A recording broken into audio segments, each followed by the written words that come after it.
After a very soggy start to the day, we are looking at much drier conditions on ExactTrack radar. Maybe a little drizzly weather still left over after all the rain this morning, but for the most part, we'll continue to dry out from west to east over the rest of this evening. You can see the main area of showers and storms pushing into Ohio. Lots of severe weather stretching from Champaign through Indiana into Ohio with multiple tornadoes, so thankfully we avoided that. But we still have some lingering impacts of today's storm system. You can see that again. We're drying out now. We definitely could use a break after all of the rain.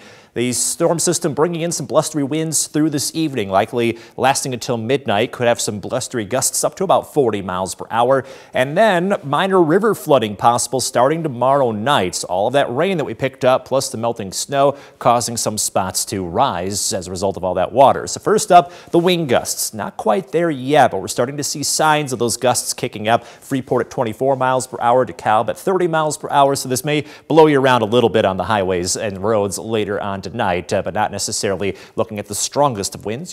You'll notice a difference. It'll definitely be a breezy to blustery evening ahead. 32 coming for the overnight low as the sky slowly clears out. Then for tomorrow, a partly cloudy day with temperatures still near 50 degrees. We do get the mild weather, but at least we don't have the blustery conditions and the rain to kind of counteract some of the warmth that we felt today.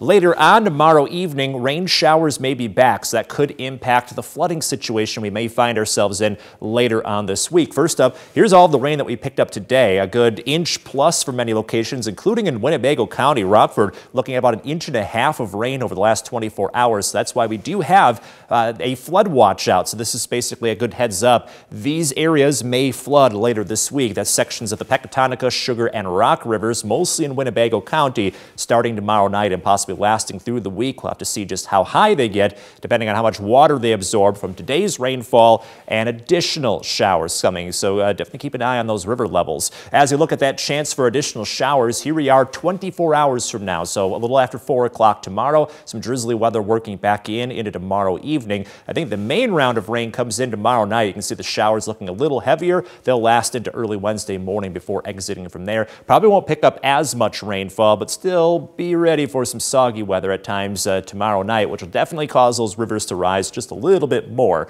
Temperature-wise, very mild. End of February near 50, start of March into the 50s, then we cool off. And as you know, March can still bring some wintry conditions. We have a low chance for some snow going into Friday, and that first weekend of March looking a little cool at least to start before we rebound back into the mid-40s going into early next week. So we will probably have March coming in like a lion a little bit with that additional chance for some showers later on this week.